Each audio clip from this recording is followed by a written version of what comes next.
Então vamos lá, vamos ver o vídeo aqui. Nesse vídeo, a gente consegue ver a proposta inicial, né, do sistema Damon, quando eles fizeram o Bracket, o MX, que foi a segunda leva do Bracket, que é um Bracket excelente, é aquele Bracket que eu mostrei para vocês no outro caso, né? Então a primeira coisa que eles colocavam para deixar evidente era o quê? Que a maioria das bocas eram estreitas, né? E olha lá, o mecanismo de abertura e fechamento do bracket, né? E o resultado, quando a gente usa esse tipo de sistema, é o quê? Que a gente tem a expansão do arco, né? Então, mostrando aqui a diferença dos brackets tradicionais, amarrados com borrachinha, os brackets geram uma força muito grande, né? Com isso, você tem que o tratamento fique mais demorado, mais difícil. Já no sistema Damon, esse mecanismo de deslize faz com que o dente movimente mais facilmente. Isso realmente acontece, né? Muitas das vezes não basta só isso, a gente também precisa usar outros conceitos, por exemplo, igual eu mostrei para vocês, com relação aos levantes, né? Conceitos por quê? Porque eu crio uma liberdade para o movimento acontecer. E eu, quando comecei a usar esse tipo de sistema, eu passei a fazer muito menos extração, meus casos as bocas ficavam maiores, né? São poucas sequências de arco, praticamente só 3 arcos que a gente usa, né? E os movimentos acontecem de uma forma mais livre. Então a gente tem esse tipo de transformação, né? A bioadaptação transversal. Então eu pego uma boca estreita e faço essa boca ficar maior. Ah, mas isso não acontece. Pô, não acontece? Ha! Eu separei aqui para vocês verem caso meu, que praticamente se eu fosse fazer um caso desse há 20 anos atrás, eu fatalmente faria extração de premolares, né? Mas hoje não. Hoje, utilizando esse tipo de recurso, eu faço a bioadaptação transversal, porque eu sei que ela funciona, eu sei como que faz isso. Não é assim receita de bolo, você vai chegar lá e vai colocar e tá, e não, né? E o resultado que a gente tem é esse, sempre eu tenho as bocas maiores, os sorrisos ficam maiores, né? A gente também hoje utiliza o conceito do Smile Arc, que é o que? Você fazer uma colagem para proporcionar esse tipo de sorriso, né? Mais para frente também eu vou ter uma aula específica sobre isso, tá? Vários cortes assim, né, que vocês estão vendo, específicos sobre isso, falando sobre Smile Arc. Esse vídeo é muito legal. Eu acho que esse vídeo também é uma ferramenta bacana para você ter no seu consultório, para você quando for vender, for mostrar para os pacientes, você mostrar, né, a ideia da autoligação passiva, como que ela funciona e o que você deseja fazer no caso do paciente, né? Então, ó, tá aqui um caso meu, né? Olha lá, um caso que eu tenho 0 espaço para os caninos. E aí, é um paciente, esse paciente aqui, uma mordida aberta e uma classe 3. Né? Então você fala, vou extrair pré-molar. Pô, extrair pré-molar em classe 3, eu já fiz isso já. Em paciente adolescente, igual esse aqui, ó. Né? Hoje em dia, eu acho isso péssimo, né? Ah, mas o caso é cirúrgico, tá, mas será que o paciente quer fazer cirurgia? São todos os pacientes que querem fazer cirurgia ortognática, né? A cirurgia ortognática é maravilhosa e ela realmente cura o defeito, né? Eu tenho uma mandíbula pequena, vou lá, opero, eu curo o paciente, ele fica curado. Por quê? Porque eu corrijo o defeito ósseo. Mas são todos que querem fazer? São todos que podem fazer uma cirurgia, né? Então é um problema muito grande, né? E o risco de se fazer cirurgia? É imenso. Essa família aqui, por exemplo, quando me procurou, esse rapaz tem 15 anos, né? Eles falaram, olha, nós já fomos em vários dentistas, querem operar, Eu falei, não, vamos tentar o sistema Damon, né? E tá aqui, ó. Aqui, por enquanto, eu estou tratando esse caso, mas tá aqui, ó. A bioadaptação tá feita, né? Tá aqui, ó. A mudança tá aqui, ó. Daqui, né? Opa, perdão. Daqui pra cá. Depois nós vamos mostrar esse caso para vocês, né? Então não é conversa fiada, né? Então tá lá, aqui outro caso, mesma situação, paciente adulto, né? Tá lá, você não tem também espaço para os dentes, né? E aí aquela mesma que estourava, tem que usar MARP, tem que usar expansor, olha lá, o arco é bem estreito, né? Esse caso não é meu, tá? Esse caso eu peguei como exemplo. Então tá lá, e aí eu tenho todo esse apinhamento, você vai tratar um caso desse com extração, vixe! Vai dar um trabalhão para você fazer e vai provavelmente, esteticamente, vai piorar o paciente, né? Então, olha lá, durante uma fase do tratamento, você vê, ó, que já tem a mordida cruzada, já está melhor, né? E nós temos aí também, né, a bioadaptação que aconteceu. Agora precisa corrigir esse problema de inclinação dos dentes e tal. Mas você vê que você não detonou muito a face do paciente, não foi muito detonada, né? Esse caso aqui, se não me engano, é um caso do Dr. Pitts, do Dr. Tom Pitts, né?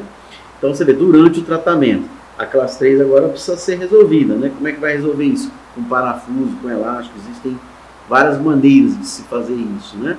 Então, a gente hoje, uma das coisas que a gente mais aproveita dentro do sistema passivo é isso, né? É essa oportunidade que a gente tem da gente fazer a bioadaptação. A bioadaptação é a grande sacada. Porque quando eu fazia ortodontia antigamente, usando o sistema convencional, geralmente quando eu tinha classe 3 ou classe 2, eu fazia muito rickets, né? Nesses casos mais complexos, eu gostava de usar mecânica seccional, eu fiz muito terapia bioprogressiva de rickets.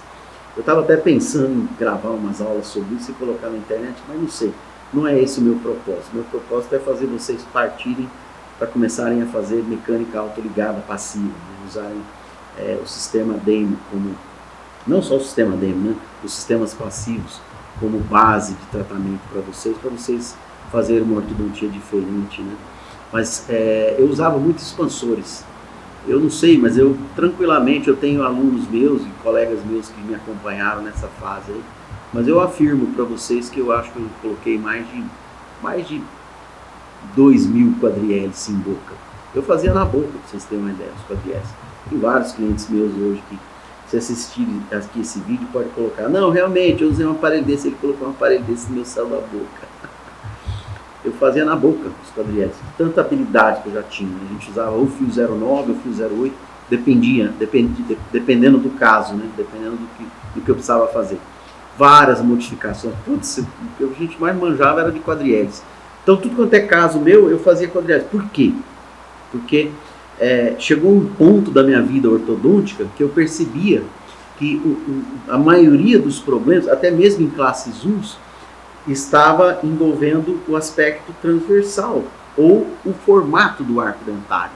Então seria importante, seria interessante que eu fizesse uma expansão nesses arcos, né? E o sistema DEMO me trouxe essa visão diferenciada, quer dizer, em todos os arcos, se eu fizer a expansão, eu vou facilitar meu tratamento. Claro que em alguns eu não quero isso. Por exemplo, se eu estivesse tratando esse caso aqui hoje, eu usaria um fio para contrair o arco inferior para facilitar, né, o posicionamento posterior dos dentes e descruzar essa mordida de uma maneira mais eficiente. Mas a expansão ela é essencial em qualquer tipo de caso, né? E isso traz para a gente um posicionamento muito diferente, que agora eu uso um sistema que, querendo ou não, né, ele sempre vai expandir. Mas, professor, então isso aí é fácil, só colocar e tal e vai fazer. Não, não é fácil, nada é fácil. Se tá fácil, desconfia, porque tá errado, né? Olha, vamos olhar lá na frente então, essa ortodontia digital, né, que os caras estão falando aí e tal, né? Pô, tá fácil, tá fácil nada. Tem alguma coisa que tá errado, né? Vocês estão sendo enganados. Quero ver pegar um caso igual esse aí que eu mostrei aí e fazer com alinhador. Cadê? Os caras não mostram esses casos. Cadê? Deixa eu ver, me mostra, né? Não tem. É só faz aquele arrozinho com feijão. Quando a coisa começa a apertar, os caras saem fora, né? Então vamos lá, vamos continuar. Bom, pra gente, um bracket para mim que hoje eu recomendo, né? Não estou fazendo propaganda da fábrica não, hein? Mas eu recomendo, é esse bracket aqui da Universo, né? Da IDM, que é a indústria chinesa, né, que faz esse bracket, que é o Promin, a Universo Odonto tem, aqui na região, até eu falo para os alunos, aqui na região de Uberlândia, aqui, né, eu estou em Uberlândia, se quiserem me procurem que eu tenho acesso à indústria e eu consigo preços melhores para vocês, se vocês quiserem comprar esse bracket, né, o Promin. O Morelli tem um autoligado passivo, mas o que acontece? A tampa do bracket, essa tampa aqui, ó, ela tem um problema, que ela também é de níquel titânio. Então acaba que existe uma interação dessa tampa com o fio. E nós não temos o efeito da autoligação passiva. Nós passamos a ter o efeito da autoligação ativa, que é o que eu vou explicar a seguir. Por que o Promin, professor? Né? Hoje existem outras marcas também que trabalham bem também. Por causa disso aqui, ó. Esse aqui é o Brachydaemon Q da Ormico, né? Qualquer semelhança é mera coincidência. Na verdade, os caras que produziram o Promin, né? A Ormico montou uma fábrica na China, a Cybron, e a gente sabe que hoje que os chineses eles fazem engenharia reversa, eles fazem espionagem, eles fazem cópias, né? Os chineses eles são agressivos nesse aspecto, né? E eles copiaram o bracket. É isso aí. Né? Inclusive tem empresas brasileiras que copiam brackets americanos, né? E até eu falo assim de uma maneira suja, eles falam que aquilo é deles, não sei o que, mentira. Se vocês forem estudar esse assunto profundamente, vocês vão ver que esses caras estão copiando, né? Estão mentindo. Mas tudo bem, o importante é a gente ter um produto que nos ofereça uma certa confiabilidade, né? Uma certa eficiência. Bom, e os brackets ativos? Como que são os brackets ativos, né? Então, no bracket ativo, eu tenho uma portinha que ela invade o slot. Ela invade uma parte do slot. E esse clipe, ele é de um metal flexível, geralmente de níquel titânio. E ele tem a característica de quê? De exercer uma certa pressão nos fios. Mesmo nos fios mais leves, eles também podem exercer pressão, dependendo do posicionamento vestíbulo lingual do dente. Vamos supor, igual aquele caso que eu mostrei, que o canino está por vestibular. Então, quando o fio passar lá no canino e for passar no lateral, as tampas dos laterais, elas vão estar presas e o fio vai estar exercendo uma força por vestibular. Então, vai ter uma interação da tampa com o fio, aumentando a força. Nessa aula aqui eu vou mostrar, vou falar sobre isso, né? Vamos lá, então. Então, olha lá, no bracket ativo, né? Se eu estiver usando um fio muito leve, ó, eu vou estar como se ele fosse passivo, né? Se eu estiver usando um fio um pouquinho mais calibroso, mas eu posso em algum momento ter uma interação do fio com a tampa. Então aí eu chamo esse bracket, né, essa interação de expressivo. E posso também estar dentro de uma configuração ativa, que é o quê? Né? Onde eu tenho um fio mais calibroso e o fio pressiona a tampa. Então existe uma interação constante do fio com a tampa. Isso faz o quê? Assim, trocando em miúdos, né? Explicando de uma maneira mais fácil. Quando eu tenho essa interação do fio com a tampa, eu produzo um nível de força maior. Então, com isso, o meu comportamento biológico, o comportamento biomecânico do bracket vai alterar. Então, eu não vou ter o mesmo efeito no dente. Por quê? Porque o nível de força é maior. E a gente sabe disso. E a questão da força, ela é essencial na movimentação. Infelizmente, nós não temos nenhum trabalho que mostra isso.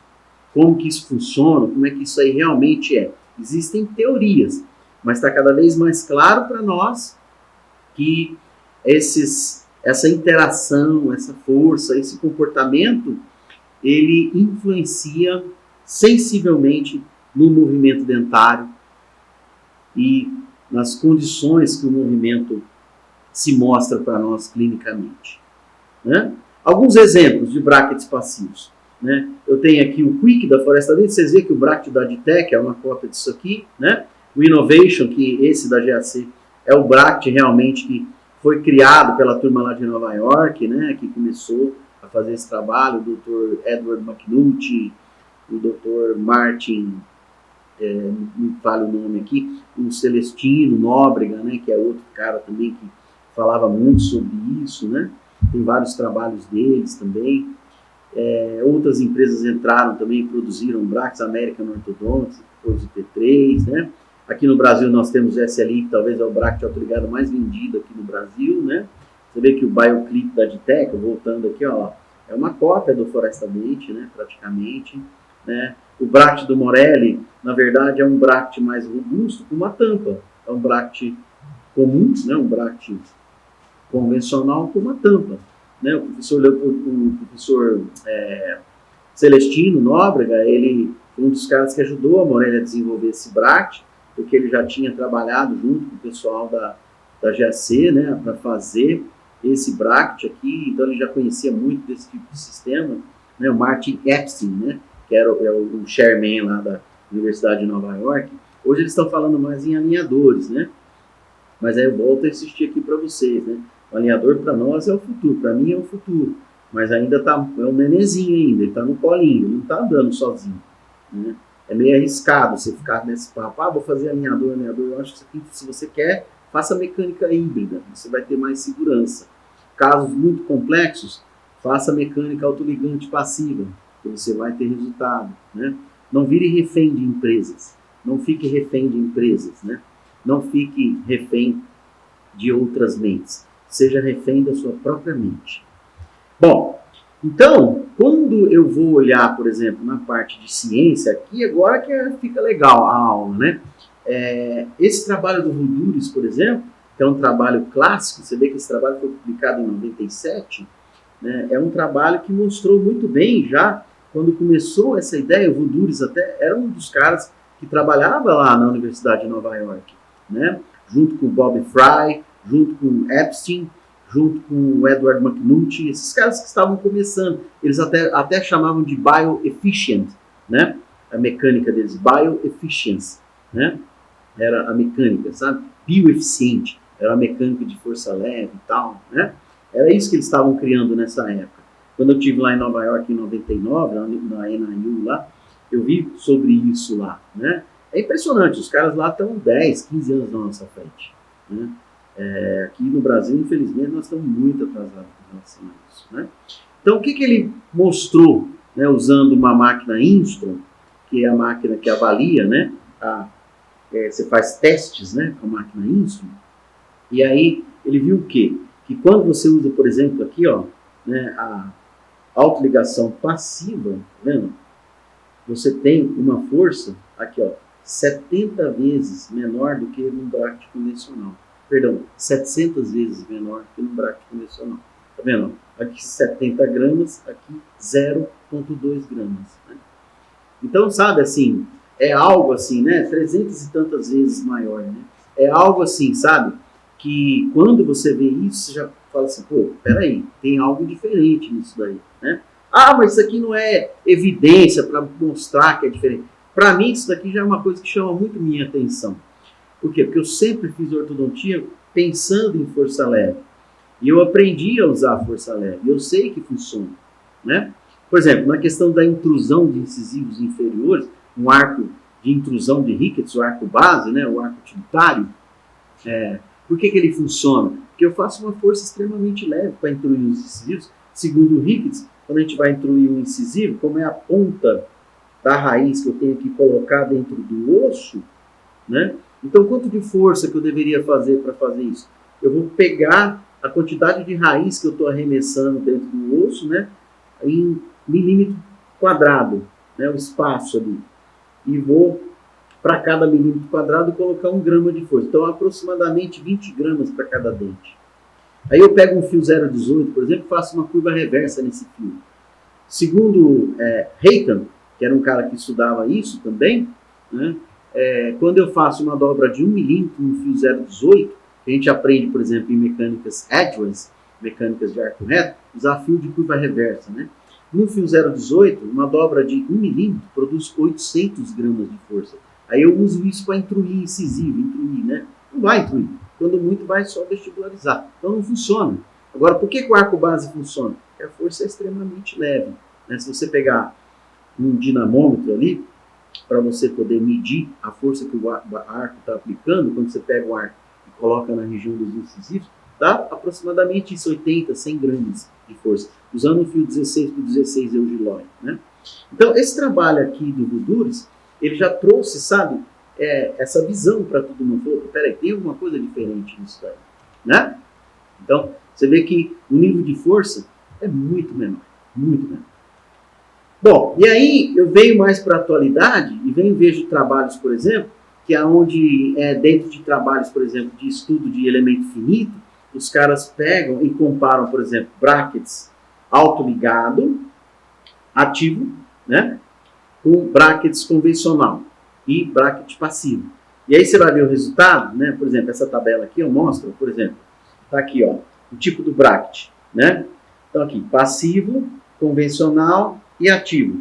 Você vê que a amarração para um fio 0,18, o nível de força é muito menor no bracket passivo, né? E quando eu vou deixando o fio mais calibroso, você vê que no ativo a força é maior do que no convencional. Ó. Então, não é a mesma coisa. Não é a mesma coisa. Isso em diversos tipos de metais, né? Centalói, titânio molibdênio, níquel titânio, né? No aço. Então, você vê que não é a mesma coisa. Não é. Então, quando a gente começa a ver isso daqui, você começa a entender. Fala, puxa vida, então, eu não posso usar qualquer tipo de braço se eu quiser ter um efeito. Se eu quiser força leve, se eu quiser produzir bioadaptação transversal, eu vou conseguir produzir mudança de formato de arco com força pesada? Não vai. Só se for em criança. E olhe lá. Mesmo assim, você vai ter, muitas das vezes, quando o movimento é muito rápido e muito agressivo, você provavelmente vai ter modificações que não são estáveis. O organismo não vai aceitar. Dentro desse tipo de mecânica, com força leve, eu não movimento o dente pelo osso. Eu movimento o dente com o osso duro. Eu faço remodelação. Né? E o que a gente sabe sobre força? Né? Eu já tinha falado isso antes. Ó. Primeiro, né? Não tem nenhum trabalho que foi feito assim, com uma metodologia, né, onde a gente hoje consegue trazer algum tipo de evidência em qual força que é adequada e qual força que seria ideal para tratamento. Um trabalho que foi feito em 1957 com Reiter, né, fez um trabalho com humanos, é o único que tem. E hoje em dia, a nossa comitê de ética, hoje a pesquisa no atual estágio que está, né, eu acho que isso vai ser impossível de ser feito.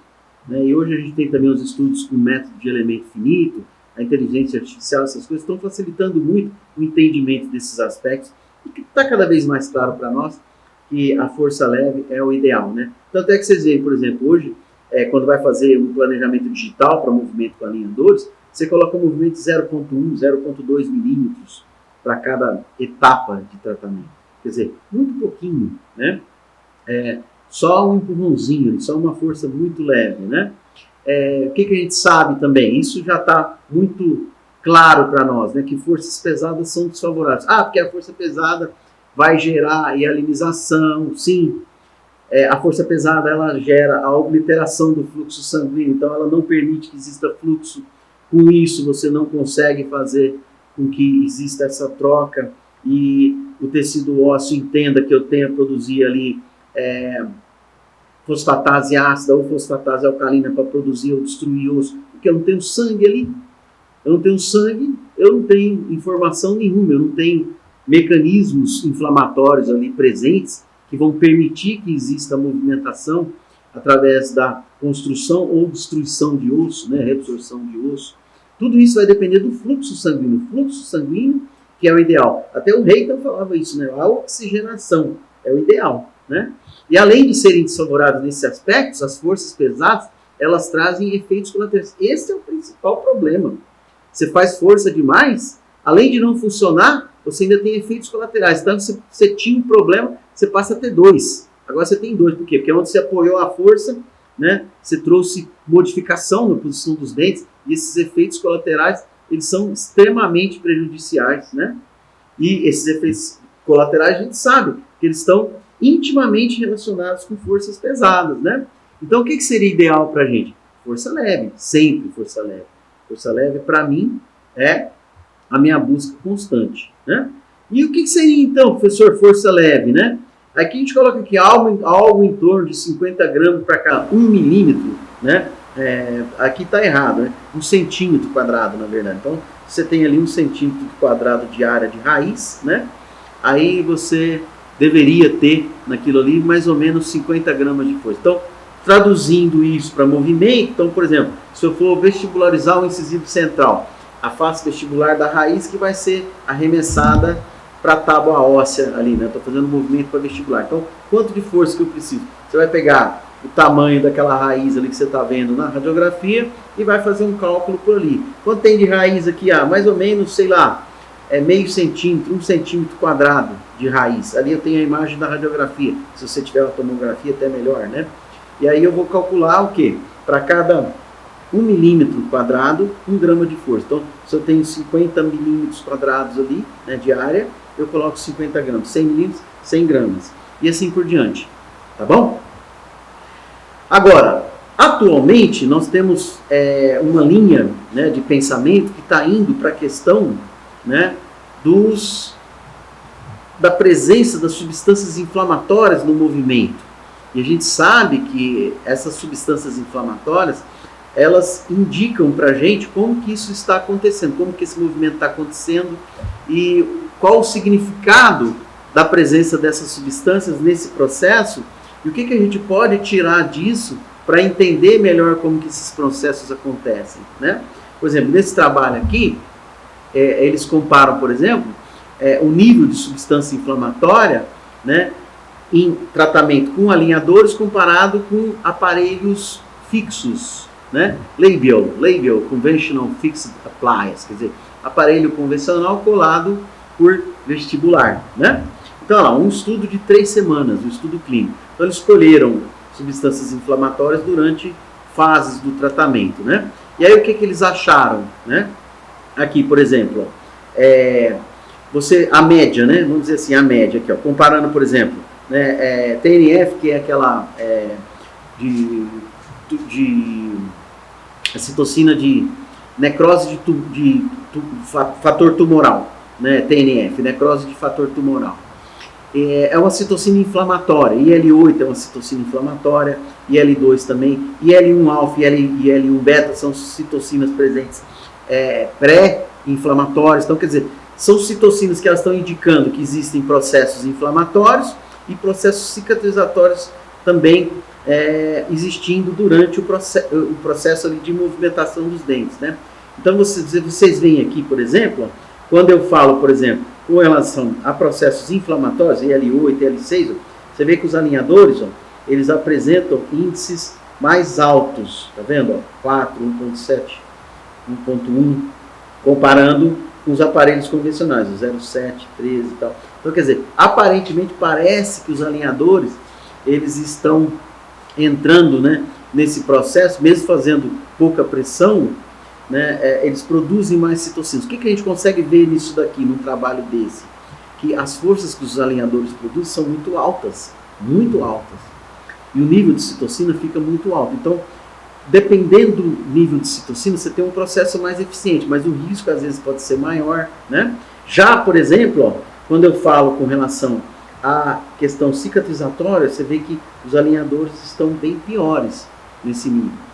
Então, quer dizer, se eu estou falando de força muito alta, o que a literatura está me mostrando? Que não é muito legal, né? Quando eu vejo de autoligado, vocês viram aquele trabalho que eu mostrei lá da Pramustica na aula passada, né? Você vê que o nível de citocina ele fica mais constante. Então, aparentemente, parece que bioquimicamente, né, existe essa vantagem também. Pode ser que com o tempo os plásticos vão modificando a maneira de aplicar esses plásticos. Hoje, por exemplo, com a impressão direta, parece que os alinhadores adaptam melhor. Essas coisas vão ser cada vez mais vencidas, né, essas dificuldades, e os processos vão ficar cada vez melhores, né? Bom, se você quiser se atualizar também com relação a sistemas autoligados, eu vou dar uma dica para vocês aqui, ó. Tem essa revista The Protocol. Se você procurar na internet, você vai achar, né? Chama Issue, I-S-S-U-E, né? Issue. E aí você acessa essa revista aqui, ó. E aí tem várias dicas. Você pode fazer o download das revistas, né? Tem várias dicas, tem várias entrevistas, né? Aqui é o Dr. Tom Pizzo, ele é um dos caras colaborador principal dessa revista. Então tem vários artigos dele, sabe? Geralmente tem artigos clínicos, dando dicas clínicas, mostrando como que funciona, como é que isso daí é, né? Então eu dou essa dica para vocês, sabe? Estudem um pouco nessa revista que vocês vão ganhar com isso, tá bom? Cara que quer fazer ortodontia bem feita, precisa saber inglês e precisa saber estudar sozinho, hein? Não é esse negócio de só ficar fazendo curso, né? Ficar vendo os caras no YouTube, né? Mas fica aqui comigo, eu conto com você. Então tá bom, vamos lá, vamos continuar.